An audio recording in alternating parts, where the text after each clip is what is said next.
colindat prin lumea toată, am colindat de mic.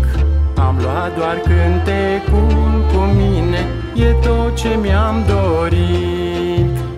Am colindat prin lumea toată, am colindat de mic. Am luat doar cântecul cu mine, e tot ce mi-am dorit. Mi-e drag să cânt pe lumea asta, pe oameni să-i înveselesc.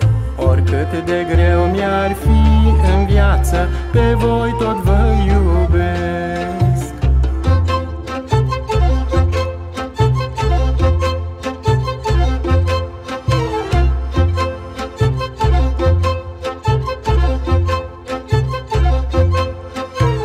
De mi-a fost greu poate vreodată, nu m-am plâns nimănui, căci omul în viață are prieteni, dar și dușmani destui.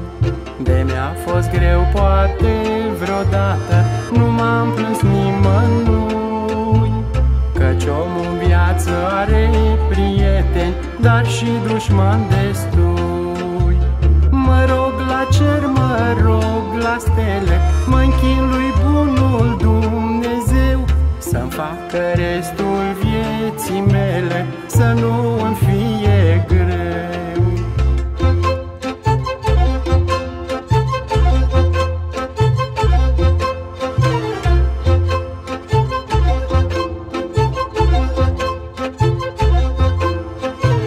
De-o fi să-mi bătrânesc vreodată, nu o să-mi pară rău, căci cântecul mi-e viața toată, cu el nu mi-a fost greu.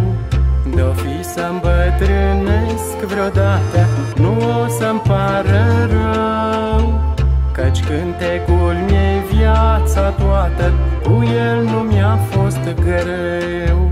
Mă rog la cer, mă rog la stele, mă închin lui bunul Dumnezeu, să-mi facă restul vieții mele să nu îmi fie greu.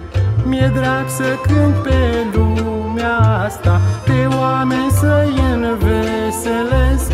Oricât de greu mi-ar fi în viață, pe voi tot vă iubesc.